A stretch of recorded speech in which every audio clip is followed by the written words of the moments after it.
The Siberian Husky, one of the canine world's most dominant and efficient hunters. Here we see one enjoying the spoils of the hunt. The Siberian is known to be a rather powerful example of the canine, with very few natural predators and very few other canines looking to challenge its dominance. However, there is one creature that is known to routinely cause these to turn tail and flee. The one other particularly dominant male, especially in this area, can often be seen bursting forth from his dwelling and surprising and chasing off the husky from her spoils. I am speaking, of course, of the internet warrior who has just received a Busse Team Gemini combat knife. That's my melon, bitch.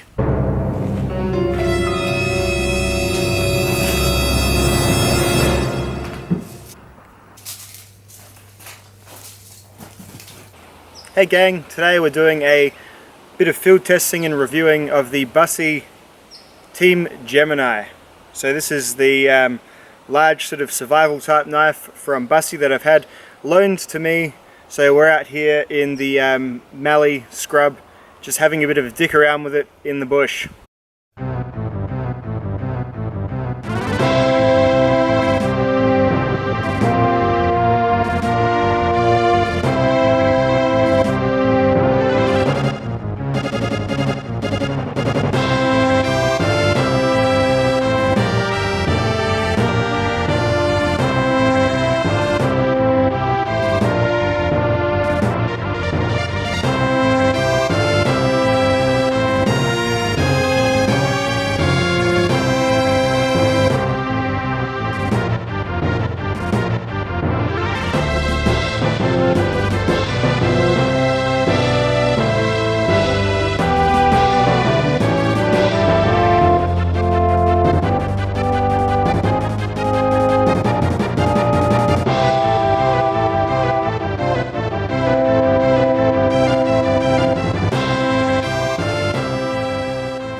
Hey guys, I have finally cobbled together my thoughts on the Busse Team Gemini. Busse? Busse? Busse? Who knows? I'm sure someone does. But yes, this is a very, very large, very sought after brand of survival knife. Most Busses, Busses, whatever. I'm just going to say Busse because I think that's what I've heard everyone else say. Most of them are quite overbuilt, and they come with a reputation of being highly collectible for one, and also highly rugged and the best in the business you could suggest at being large sort of overbuilt survival knives. And this is definitely in the vein of a combat survival knife. You would definitely say that. The name of the company is actually Busse Combat, so you would imagine that is what they're making. Any knife that is this thick and this long is definitely going for the survival knife aspect. It's not a fighting knife. It doesn't have the geometry or the specialization to be a dedicated fighting knife. Of course, you could definitely fight someone with it or just attack someone with it, without a doubt. But it's definitely made sort of the capacity to do your rugged survival, tree cutting, door breaching, all that sort of stuff that you might need to force a knife into doing. So I'll intersperse this review with various shots of me using the knife while I talk about the things that I like and the things that I don't like about the knife, and the things you just need to know in general if you are going to start looking or hunting for a Busse Team Gemini, or even really a Busse knife in general. So on this particular knife, the blade is about 8.5 inches long. So you're looking at about Becker BK9 territory here. I'll run in a comparison reel now of it versus some other fixed blade knives of all different sizes. Alrighty, so here's some comparison blades. So at the top here, the smallest survival knife. All of these are sold as kind of survival knives. Top one here is the Falkniven F1. It's quite a small blade, obviously, compared to the Busse there. Very much like a companion knife that you would wear all the time. Above that is the Gerber Strongarm. Now the Gerber Strongarm to me probably feels the same sort of thought process as the Busse does, obviously just a much smaller version of it, as in just a dual rough rugged use utility knife that you should be able to, you know, really abuse before it fails on you. Above that is the Boca Voxrold. This is kind of your SE6 size knife, your K-bar, you know, BK7's kind of probably a little bit bigger, but you know, it's about that kind of class of knife. And it's about generally what most people will settle on for their survival knife. And then down here, of course, is the Busse with its 8-inch blade and its, you know, very robust, rugged handle, and of course, extreme thickness. Let's get that in focus there. So that's the Busse's thickness, and then let's compare it to the Boca Voxrold's thickness there. So in terms of thickness, there was what we're looking at there. So that's the Busse there, and that's the Boca Voxrold, which is not a thin knife, but indeed looks like one when compared to the at least 1/4-inch thickness of the Busse there. Much sort of more overbuilt, ultra rugged, you know, just almost unwieldy level of thickness there. It's thick to the point where it'll, you know, make smaller jobs rather difficult, rather than this is probably just about right for making, you know, all jobs possible. This will do your heavy jobs much better. You'll be able to split with impunity and whatnot, but yeah, it is getting towards the pretty thick side. Like they make those tactical tomahawks in about this thickness here, like the one-piece all steel tomahawk. So very interesting to see a knife of that you know, crazy thickness there. So there you go. It's certainly on the larger side. I've had larger. It's not quite the Cold Steel Trailmaster. It isn't quite a machete. It isn't quite a small sword. It does have a certain element of drama to it though that does make it feel a little bit more martial than other knives. And I think it is just purely things such as having a fuller, having a really robust double, you know, cross guard here. That sort of stuff does make it seem a bit more like a weapon type knife, but I think it is rooted firmly in the sort of more practical wood splitting, prying, that kind of business, you know, all-purpose tool, I would say. There are a few things that will stop it from being used as that, which I'll get into later, but let's talk more about its overall construction first. So the construction of this knife is exceptional. It's really well put together. It is probably the most rugged piece of cutlery I've ever felt in hand. There is a certain extra level of over design to it. Is a little bit sort of, it feels a bit like how a zero tolerance folding knife will feel when compared to, say, an Almar or a Spyderco folding knife. Whilst the Almar and the Spyderco will obviously do the basic job of staying, you know, locked and all that sort of thing, or even a cold steel knife, maybe it's the best example. Just that certain overbuilt feeling that, you know, you do lose a few things to get, but it is, you know, definitely there if you are seeking it in your product. So its build quality is exceptional, and its fit and finish on this one is exceptional as well. I've had a few commenters say, I got a Busse that was ground crooked. This one's ground really well. The grind, I've measured it, is even from the fuller to the edge on both sides.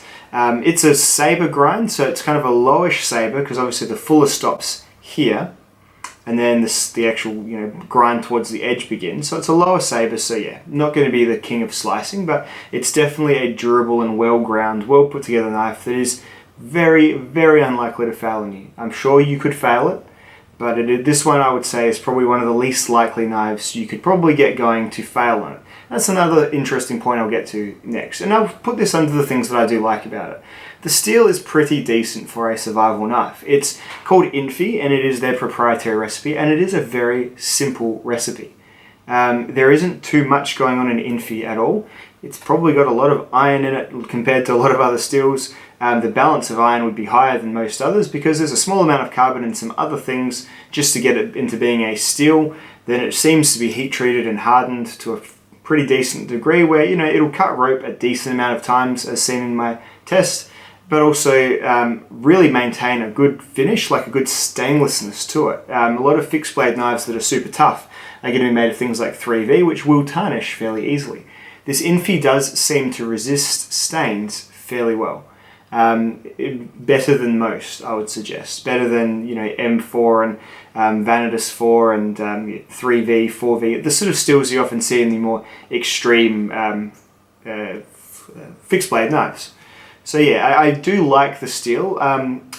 I think it is still just a pretty basic steel. It's a good choice.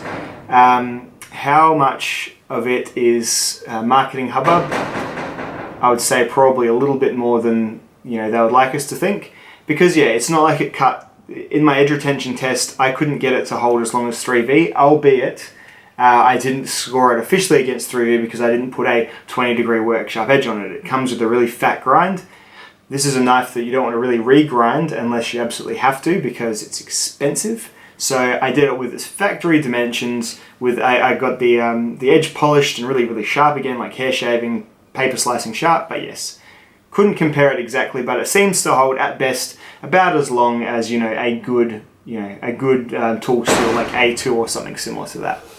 So yeah, the steel is good. I'm fine with the steel as well. The overall design I think is really nice. It's a cool looking knife. I think it's one of the better looking knives going in terms of being a fixed blade knife, and that is of course leading to their collectability and their status. They are cool looking knives. This is in case you didn't already know, this is the Daryl Dixon Walking Dead knife. This is the one that Daryl, you see drive through zombie skulls, which you would definitely do given that thick tip. And it is just that X factor to it. It's really cool looking. There would be a lot of these in glass cabinets, probably a fair few more in glass cabinets that are on hips around the world because they're so expensive, but also because they are really cool looking, sought after, collectible, all that good stuff. If you're after that type of knife, then of course, I wouldn't say that you'll be disappointed when you get your Busse, because it does kind of walk the walk in terms of also being usable. Some knives that have this real legacy to them, like this real legacy of toughness, they're probably not as ultra durable as perhaps their lore would make them out to be. Perhaps it says the K-Bar combat utility knife. It's not a knife like this. It's not a super durable, compared to today's standards, super durable, all-in-one tank of a knife anymore. It's just not. Whereas this probably still is, and probably still will be, the standard for like super durable knives for a long, long time. So I do like that about it as well. The main thing is that you're going to struggle with this knife is that it's really just for a very certain type of task. Well, maybe two tasks. One is buying them because they're expensive and reselling them and just being a Busse guy, which is totally fine if you're a Busse guy. I just hope that the Busse guys can sort of see them for what they are as well, that it is a bit more, it's just as much of a toy as anything else. Like all of my pocket knives, I say, oh yeah, I have to have a pocket knife, I use it all the time. It's still more because I enjoy just carrying a pocket knife. And all the other shit that I say is just because, you want to have, a couple of reasons in the pipeline to resurrect when people are asking, oh, why are you carrying a knife? Main reason is because I like them and because they're cool and because, they're pretty practical, but because I like them and because they're cool. Same with this. I like it and it's cool. The main thing you're going to have is that its usability, as I started to say, is fairly, it's one track. It's a big, beefy wrecking knife, for sure. And it'll do this task excellently. It'll split wood, as you can. I split a little bit of wood with it, and then there's the thing with its ugly head. This isn't my knife, and it's worth $1,000 and something Australian. So I kind of chickened out, but I'm pretty happy to say that it's gonna split wood all day. It's gonna get jammed into things and pry things all day. It's a big, thick bar of a pretty high iron steel that is going to be tough and strong. So absolutely. But conversely, if you try and force it into any of the smaller knife jobs, it's not going to do too well at all. You'll be wanting to carry, say, a smaller fixed blade knife, say perhaps if you have a strong arm might do the trick, or a Falcon or even a Mora would do great if you're going to carry this. And this is what you really do wheel out when you absolutely need something really, really heavy and you haven't packed an axe. So yeah, it's very, very job specific. And the two jobs, as I've said, being collecting and keeping in cabinets, or going out and really severely abusing. It's a really strange either or type of scenario with these knives. Yeah, you can shave wood, as you see. I'll show you can shave some wood and make a feather stick. Not an enjoyable job. It's got a real obtuse geometry from the factory, which I'm sure you could thin down, no problems at all, if you wanted to. But yeah, from the factory is kind of how I'm reviewing it. It's quite obtuse and it isn't the most enjoyable thing to do in the world. It's comfortable to do it with though. It's probably the last, I'll do the one more good point and then I'll get into the weird stuff about it. The ergonomics are really, really good on this knife. They've got a really, really comfortable handle. One of the better fixed blade handles I've used. You can see why. Very simple, slight, where your hand needs more space, it gives you more space. When your hand needs less space, it gives you less space. It's micarta, it's got some ridging in it, so it's good for grip. The flare at the back is enough that it is not going to fly out of your hand, but then without being overly aggressive and catching the back of your palm. No problems at all with the grip. It's really, really nice. And I love that they've rounded the guards. So when you do have to choke up over them, there is no issues with it pressing painfully up against your hands like a lot of other knives that just use like a piece of, sprung steel or something. Really, really comfortable to use for all the jobs you're going to use it in. There is a lot to like about this knife. You can definitely see why people love them. The feeling of this in hand, it's a sense of power and intimidation that even someone who's pretty adverse to those sorts of things does feel. Like, it is palpable. You get this in hand and you're like, this is pretty intense knife here. Like, this is fairly capable stuff. If I wanted to, I reckon if you had this knife in a couple of hours, you could probably dismantle a car with it. It's really, really intense. And it's definitely an X factor to it that I can see people seek it for. Absolutely. So yeah. What's not so great about Busse knives? Well, I'll start with something that kind of just baffles me, is that these aren't, like, they're not, they're a company. There's not one guy making them. They're just really, really hard to get. Like, really hard. Like, I know people gear reviewers who, you think generally, oh, I'll get one to that gear reviewer. To get a Busse, I'm not sure if you still do, but at this point you had to go and put a $1 deposit down. You go on the list and they'll call you when the knife's ready to make. They give you about, it could be half a year until you get your knife. There's like, people have gone on that list and been on there for 2 years, and it's just, the question sometimes, are they even still making knives? Are they still in business? Like, they are, but it's a bit hard to tell sometimes. So the secondary market for these is obviously massive, and that is probably what you're going to have to indulge in, or dip your fingers into, or your heels into, or just jump whole body into if you do want a Busse knife, especially this one, because now that Daryl Dixon's had it, this is the one that lots of people want. So there's that. So yeah, just getting one is annoying, and I usually hesitant to review things that are like, you can't just go and buy, because I like you to be able to watch my videos and get excited about a product and say, oh, I could do with that, and sell a knife to buy a knife, and then you've got a new knife and you're like, oh cool, this knife's good, like Pete said. I don't think you'll be able to go out and get one of these after you see this review if you really like it, unless you want to buy this actual one, and if that's the case, maybe the owner will pop his details in the comments below. I'll leave that up to him to do. But yeah, hard to get, which is a massive bummer. Like, especially when you're a YouTube watcher and you want to see things and get excited about them. Yeah, it's hard to get. The next thing is, once you do get one, it's going to be really super expensive. And the thing is, X factors and all aside, for the materials, you are just not getting your money's worth. And that's, I feel harsh saying it, but I think it is the truth. I think it's a big thick piece of steel, absolutely, and it's their proprietary steel. Cool, I guess they're the only people that make it, or they treat it their certain secret way, but it's not like, this isn't, it's not Mithril, it's not, it's not Rex 121, not that you'd ever want that in a big knife. It isn't 4V or Venatus 4 even, it's just, it's their steel, and it's a good competent steel, but I just don't quite feel it's worth the $1,000 that you can sometimes pay for a Busse knife. So that's kind of another just thing you have to get your head around, whether that X factor of having this knife is worth the cost. Because another thing in terms of costs, and please correct me if I'm wrong in the comments, but when I looked at getting a Busse knife a couple of years ago, they didn't come with sheaths. So they have no onboard Kydex maker, they've got no, independent makers will obviously say, oh, this knife fits a Busse, because obviously there's this big market in people with Busses needing sheaths. But they just don't come with one, you can't opt in for one at the checkout.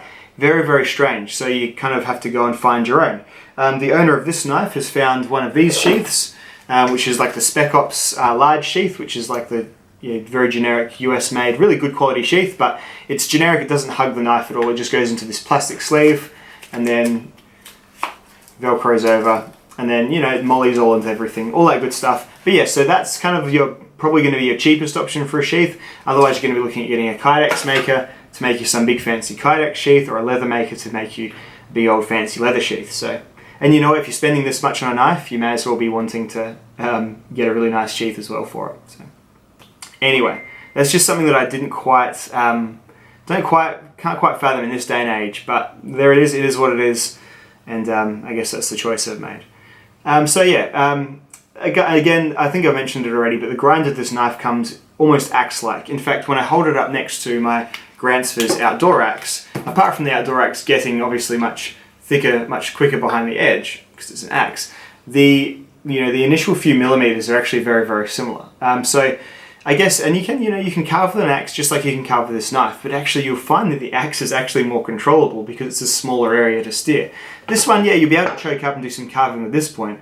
The tip and the belly here is still going to feel a fair way away though from you, so just one of those things. The very obtuse edge, again, great for what they're obviously, wanting the posters to show people using them for, but again,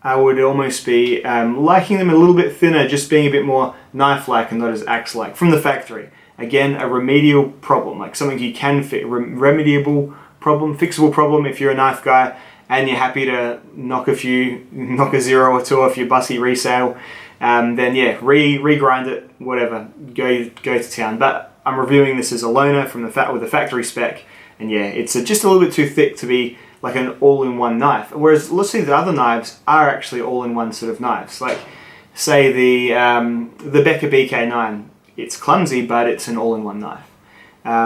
Even the Bark River, the larger Bark Rivers, like the Bravo 3 or whatever it was, they're kind of all-in-one knives. They're thinner behind the edge, and they've got sort of a bit more versatility to them. Not as probably absolute indestructible, fight a dragon quality as this one does, but something again you're gonna have to weigh up. And really that's where kind of this fizzles out for me a bit. Maybe 15-20 years ago when Busse first started making these, and they were the first to make these, or some of the first to make these really giant, impressive, like tank-like knives. Now you can get knives they'll perform as good as this knife. They really will perform as good as this knife for about half the price. So even your more expensive, say, I know it's not as long, but your Falcon-Even A1 Pro, which is a ridiculously expensive knife, about $600 Australian, it'll stop about there, the length, but it's kind of got about the same thickness, and it would have probably an arguably better steel and a laminated COS as half the price, and that's a Falcon-Even, which are kind of a rip-off, as we can all know. Bark River, a little bit better value again. You can get a JX5, which is a different shape knife, obviously, but again, similar purpose, chopping heavy work knife. You can get one of those, or you can get some Bark River Bowies, that sort of thing, that are about $400 US at the most, or 550 Australian dollars, and they will do exactly this, and they'll come with nice sheaths, and they'll be from Bark River, who you can openly and easily contact and talk to, and you can just see them. They're always putting out new products. The Busse website, it stays very still for long periods of time, and I'm just not sure. I wouldn't particularly. You just never know what's going to happen next. That's all. It just seems a bit like maybe there's not enough people working there to be able to run everything and keep everything going. But yeah, it's a funny old situation. It's not quite the company that I think that is likely to just keep churning these out, and I mean, obviously going to support them, and I'm sure they've got a great warranty and all that sort of thing, but yeah, just in terms of the group you're buying from, it just seems a little bit more vague, that's all, and it's really not really much of a point here or there, but it's just something I felt like talking about, because yeah, when you find it hard to buy a product from someone, like when that's difficult, and it's not a single custom maker in his shed, it is a bit like wonder what's going on there, that's all. But as we'll no doubt chime in the comments, there are numerous really happy Busse owners and users that will chime in and say they've had great dealings with the company, all that sort of stuff. Mine is my own, and it is from before I was really even a knife YouTube person. I just made some inquiries, and it was just a bit like, this just seems really, really hard, and I might just I think I ended up grabbing the Cold Steel 01 Trailmaster instead, because I wanted something giant, and I was like, it's fifth of the price. So anyway, but yes, finishing final thoughts on the Busse Team Gemini. well, it's going to be for you or it's not. And a few of my reviews on the weirder stuff ends like that, and this one is probably the truest of that. If this is something that you are excited about, if you want the prestige of the Busse brand, if you want the the indestructibility, if you want the knife that looks like this, it is still a pretty unique design, then this is probably the best place to go still. You will get it and you'll see it's not going to be, this isn't one of those scenarios where you get it and you'll be disappointed. But the fact that you've spent nearly $1,000 on it is probably also going to buoy your satisfaction for a while. You know, that whole thing when you, and I do it as well, you spend a lot of money on something and it's yours, so yeah, make yourself love it. That'll be in your favor as well for a bit, but yeah, overall, it's still a really well-built and well-made knife. But yeah, it's, in my opinion, not quite the sort of dual multi-tool that a lot of the other larger survival knives can sort of be. It's just a little bit more, just a bit much, just a little bit more into, they've gone so far into the sheer indestructibility that they may have sort of backed away from the versatility. That's what I'm saying. Alright guys, I will catch you in the next video.